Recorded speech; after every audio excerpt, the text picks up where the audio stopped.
Bonjour mes chers amis. Je suis très heureux de vous retrouver aujourd'hui, et je vous remercie du fond du cœur d'être présent sur cette vidéo. Votre présence, votre attention et votre intérêt donnent un véritable sens à ce que nous partageons ensemble. Aujourd'hui, nous allons explorer un sujet profond, un sujet qui touche à la fois notre esprit, notre façon de penser, et notre manière de regarder le monde. Nous allons plonger dans la pensée d'un philosophe dont les idées ont changé la vision moderne de la société, de l'être humain et de la liberté intérieure. Je vous parle ici de Guy Debord, un penseur français né le 28 décembre 1931 à Paris. Il fut écrivain, théoricien, cinéaste et surtout un critique exceptionnel de la société contemporaine. Beaucoup de personnes connaissent son nom, mais peu comprennent réellement la profondeur de son travail. Debord n'était pas simplement un auteur, il était un observateur lucide, un esprit inquiet qui cherchait à comprendre pourquoi l'être humain moderne se sent si souvent vide, dépendant, et éloigné de sa véritable nature. Son œuvre la plus célèbre, celle qui a marqué la philosophie du XX siècle, s'intitule La Société du spectacle, publié en 1967. Ce livre est devenu une référence mondiale, non seulement dans le domaine de la philosophie, mais aussi dans la sociologie, l'analyse politique, la communication et même l'étude des médias modernes. Aujourd'hui encore, ces idées résonnent avec une force étonnante, peut-être même plus qu'à son époque, car nous vivons dans un monde où l'image, l'apparence et la visibilité dominent presque tout. Avant de plonger dans les concepts principaux, permettez-moi de vous expliquer l'arrière-plan intellectuel de Debord. Il a grandi à une époque de bouleversement. La Seconde Guerre mondiale venait de s'achever, la société française se transformait, et l'Europe entière cherchait un nouveau sens.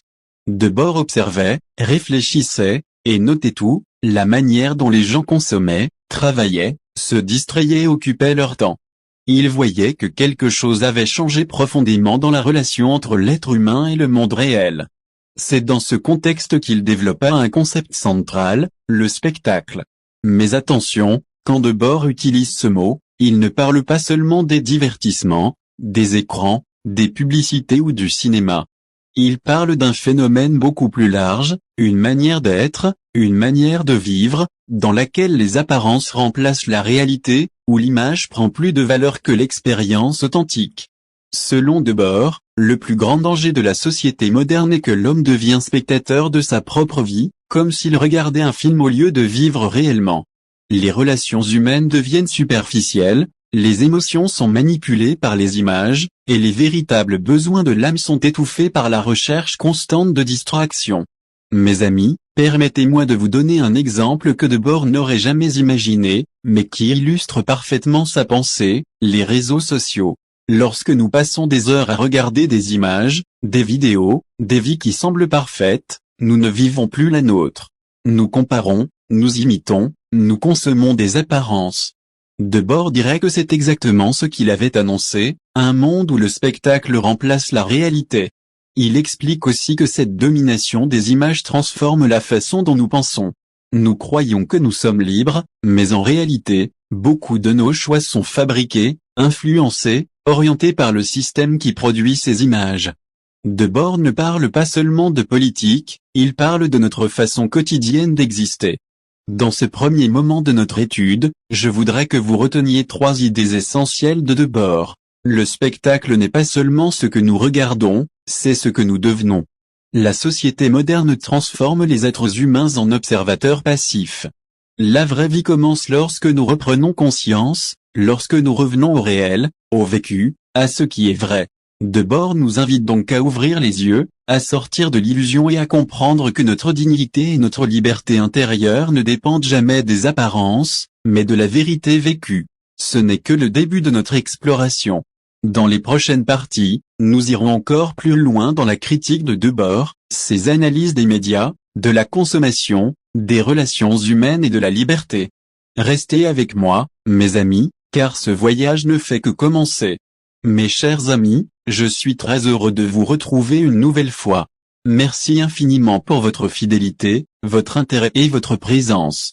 Sans vous, ce voyage intellectuel n'aurait aucune raison d'exister. Aujourd'hui, nous poursuivons ensemble notre exploration de la pensée de Guy Debord, un penseur qui a profondément marqué la manière dont nous comprenons la modernité et ses illusions. Dans la première partie, nous avons parlé de la naissance du concept central de Debord, le spectacle. Vous vous souvenez peut-être que pour lui, le spectacle n'était pas seulement une image ou un divertissement, mais une structure entière qui organise notre vie, nos désirs et notre perception du monde. Maintenant, avançons plus profondément dans ce concept, pour comprendre comment il transforme nos relations humaines, nos choix, et même notre identité intérieure. Debord nous explique que le spectacle fonctionne comme un mur invisible entre l'être humain et la réalité. Nous croyons voir le monde, mais en réalité nous voyons seulement une représentation du monde. Nous pensons vivre pleinement, mais souvent nous nous contentons de regarder la vie se dérouler sans y participer avec authenticité. Cette illusion n'est pas le fruit du hasard, elle est soigneusement produite par les forces économiques, sociales et médiatiques de la société moderne. Selon Debord, tout ce qui était autrefois vécu directement, la joie, la peine, l'amitié, la solidarité, l'effort, la contemplation, devient aujourd'hui une simple image. Ce passage du vécu à la représentation est, pour Debord, l'un des plus grands bouleversements de l'histoire humaine. Il écrit que tout ce qui était directement vécu s'est éloigné dans une représentation. Autrement dit, le spectacle retire à l'être humain sa capacité de vivre par lui-même. Prenons un exemple simple, que nous rencontrons tout. Lorsque nous vivons un moment précieux, une rencontre, un paysage, un repas en famille, notre premier réflexe n'est plus de savourer ce moment, mais de le photographier ou de le filmer. Le moment réel perd alors sa profondeur au profit de l'image qui doit être montrée. Debord dirait ici que nous vivons à travers les images plutôt qu'à travers notre propre cœur.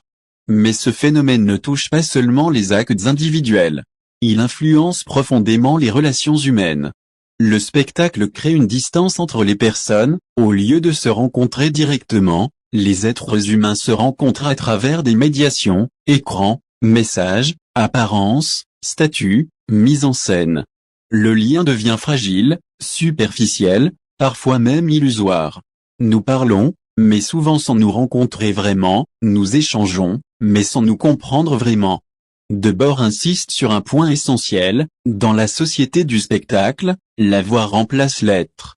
Ce qu'une personne possède, montre, affiche ou exhibe devient plus important que ce qu'elle est réellement. Les relations se déforment sous la pression du paraître, on ne cherche plus la vérité intérieure, mais la reconnaissance extérieure. Et cette reconnaissance n'est souvent qu'une illusion créée par le regard des autres. Cette transformation modifie même la manière dont l'individu se voit lui-même. Le spectacle fabrique des désirs artificiels, des besoins imaginaires, des objectifs qui ne viennent pas de notre propre réalité intérieure. Debord explique que l'être humain devient dépendant des images qu'on lui propose, il se compare, il imite, il désire ce qu'on lui montre, et non ce qui correspond vraiment à son essence. Et mes amis, ce phénomène est aujourd'hui amplifié à un niveau encore plus puissant qu'à l'époque de Debord. Les écrans nous entourent, téléphones, tablettes, télévision, panneaux lumineux, plateformes numériques. Chacun de ces supports alimente le spectacle en permanence. Debord aurait certainement dit que nous sommes désormais immergés dans un océan d'images, un océan si vaste qu'il devient difficile de savoir où commence la réalité et où elle se termine. Dans ce contexte, Debord nous met en garde contre une autre conséquence grave, la perte de sens. Lorsque tout devient image, lorsque tout devient marchandisé, quand tout se transforme en apparence, alors l'être humain perd son orientation intérieure. Il ne sait plus ce qui est essentiel, il ne sait plus ce qui est vrai, il ne sait plus ce qui a de la valeur. Le spectacle produit de la confusion, de l'oubli, de la distraction constante. Mais ce n'est pas tout. Debord explique que le spectacle ne se contente pas de nous distraire, il sert aussi à maintenir un ordre social. En saturant notre esprit d'images, de bruit, de divertissement superficiel, il réduit notre capacité de réfléchir profondément, de questionner, d'agir. Il transforme les citoyens en spectateurs, non en acteurs. Il anesthésie la conscience critique.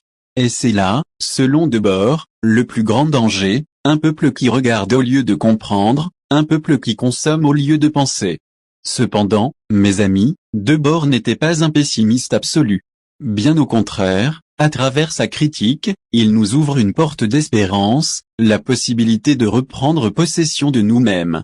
Cette libération ne passe pas par la violence ou par le rejet total de la société, mais par un réveil intérieur, une prise de conscience. Il faut apprendre à voir derrière l'image, à dépasser l'apparence, à revenir à la vérité vécue. Il nous invite à retrouver la valeur de la simplicité, de la présence réelle, de la relation sincère. Il nous rappelle que le bonheur ne se trouve jamais dans ce qui brille, mais dans ce qui est vrai.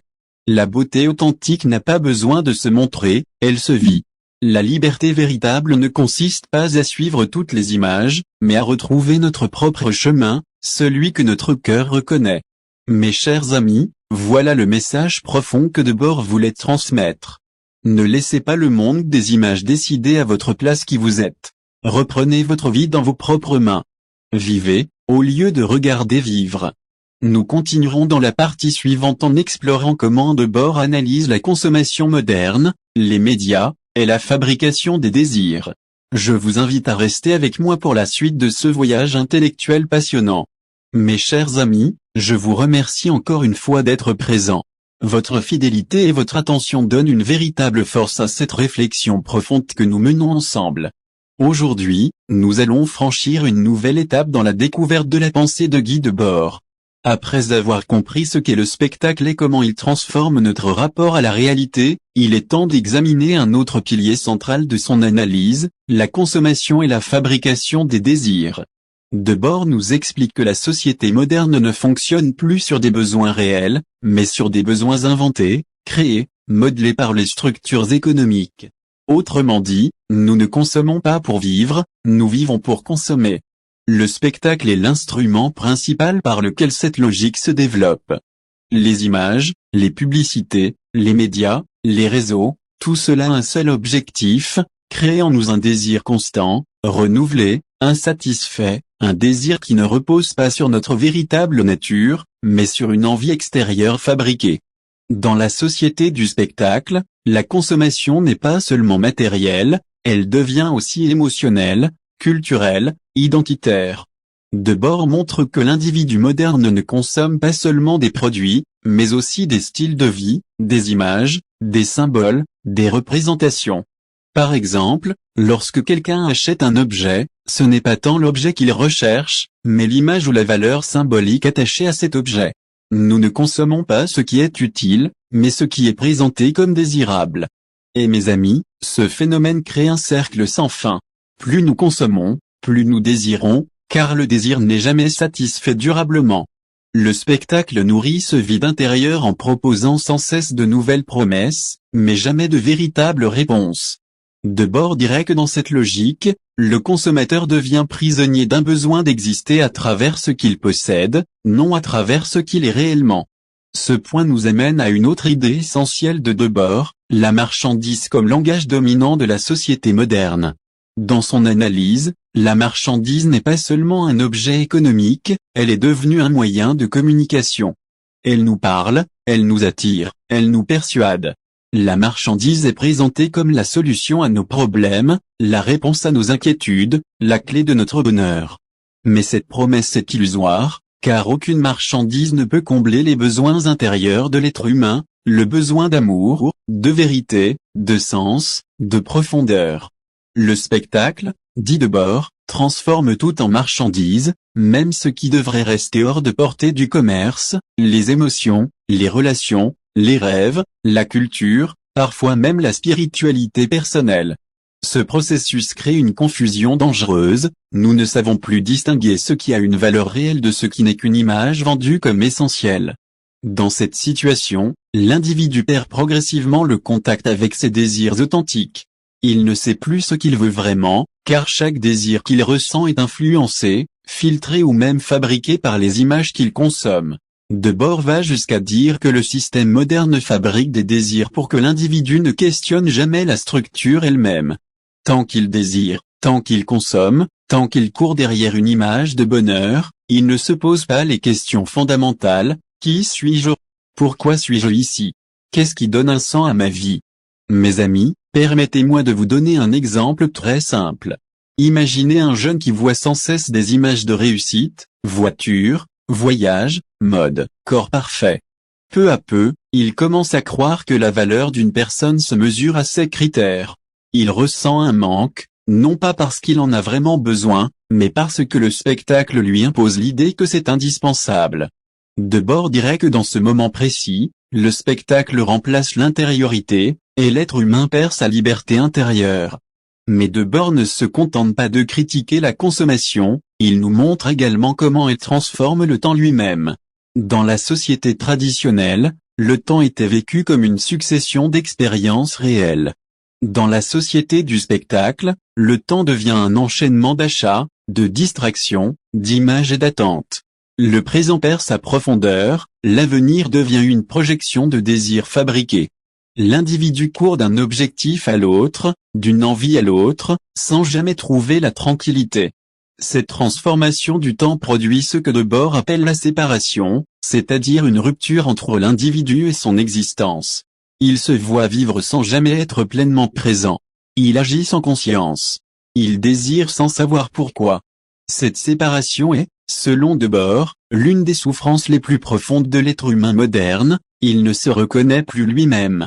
Dans ce contexte, les médias jouent un rôle immense. Debord insiste sur le fait que les médias ne sont pas de simples outils d'information. Ils sont le cœur du spectacle.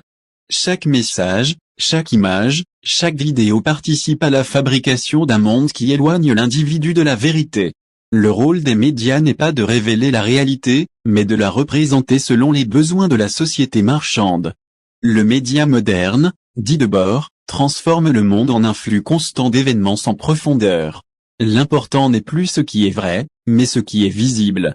Et mes amis, lorsque le visible prend le dessus sur le vrai, alors la liberté intérieure est menacée. L'individu ne pense plus par lui-même, il pense à travers les images qu'il reçoit. Il ne choisit plus avec discernement, il suit les tendances. Debord nous met en garde, une société où chacun suit l'image est une société où personne ne suit la vérité. Malgré cette analyse sévère, Debord ouvre une porte d'espoir. Il nous rappelle que l'être humain possède en lui une force que le spectacle ne peut jamais totalement abolir, la conscience. Cette conscience permet de distinguer l'illusion de la réalité, le faux du vrai, le fabriqué de l'authentique. Debord appelle à un éveil, une lucidité qui nous permet de reprendre possession de notre vie intérieure. Selon lui, la première étape de cette libération est de ralentir, d'observer, de questionner. Il faut retrouver le goût du silence, de la présence, de l'expérience directe. Il faut apprendre à écouter nos besoins réels, non ceux que l'on nous impose. Il faut reconstruire nos relations sur la sincérité, non sur l'apparence. Cette reconquête de soi est, pour Debord, l'unique chemin vers une existence véritable. Mes amis, après avoir compris comment la consommation modèle notre vie, nous avancerons dans la prochaine partie vers un thème encore plus profond, la manière dont le spectacle transforme la politique, la communication publique et la perception de la vérité elle-même. Je vous invite à rester avec moi, car ce voyage vers la compréhension de notre monde moderne continue. Mes chers amis, merci encore une fois d'être présents pour cette nouvelle réflexion. Votre bienveillance et votre fidélité donnent du sens à ce travail, et aujourd'hui, nous allons ensemble entrer dans une dimension plus profonde de l'héritage intellectuel de Thalès. Nous avons vu comment il fut le premier à chercher une explication rationnelle au monde, à ouvrir la voie à la pensée méthodique et à la recherche fondée sur l'observation. Mais ce que nous n'avons pas encore exploré, c'est la véritable portée de cette révolution, comment une idée si simple en apparence, la recherche d'un principe unique, a transformé durablement la manière humaine de penser. Lorsque Thalès affirma que toute réalité trouve son origine dans une matière unique, il ne cherchait pas seulement une réponse scientifique ou physique. Il posait une base intellectuelle qui allait influencer les siècles suivants. Pour comprendre cela, imaginez une humanité qui vivait surtout dans l'univers des mythes, où les récits sacrés expliquaient les phénomènes naturels. Le tonnerre n'était pas une décharge électrique mais la colère d'un dieu. Les astres n'obéissaient pas à des lois mais à des volontés divines. Dans un tel contexte, proposer qu'il existe un principe naturel, stable, intelligible, accessible à la raison, c'était déjà un bouleversement immense. Ce qui importe ici, ce n'est pas que Thalès ait eu raison ou tort scientifiquement. Ce qu'il faut retenir, c'est la démarche, observer le monde, chercher un élément commun, comparer, analyser, puis formuler une hypothèse cohérente. Cette attitude deviendra la racine de tout raisonnement philosophique et scientifique. C'est une manière de dire que le monde n'est pas un chaos obscur, mais une réalité que l'esprit humain peut comprendre, si celui-ci emploie les bons outils. Thalès voyait dans l'eau un symbole de continuité, de transformation et d'unité. Ce n'était pas seulement un élément physique, mais un modèle conceptuel permettant de penser le changement. L'eau circule, se transforme sans perdre son identité. Elle relie le solide, le liquide, le gazeux. Elle unit la vie, nourrit la matière, accompagne chaque organisme. Ainsi, pour Thalès, ce n'était pas seulement un élément, c'était une clé permettant d'expliquer comment le divers peut naître de l'un. La véritable originalité de sa démarche ne réside donc pas uniquement dans son choix de l'eau, mais dans sa manière de comprendre la réalité comme un système cohérent. Pour la première fois, un homme affirmait que le monde peut être étudié dans une unité logique, avec une cohérence interne, sans recourir à des récits mythiques. Cela ne signifiait pas, évidemment, qu'il rejetait ou niait l'existence du divin, mais simplement que les phénomènes du monde peuvent être décrits par des causes internes et naturelles. Et c'est là que surgit la grandeur de sa pensée, il distinguait le domaine de la recherche rationnelle du domaine de la croyance. Chacun garde sa place, mais la philosophie doit s'efforcer de rester fidèle à ce qu'elle observe. Un autre aspect remarquable de Thalès est son observation du mouvement et de la transformation. Il notait que toutes choses changent, grandissent, déclinent, se renouvellent. Pourtant, malgré cette diversité infinie, il percevait une continuité sous-jacente. Il cherchait alors un principe qui soit capable de se métamorphoser, de se diversifier, tout en restant fondamentalement le même.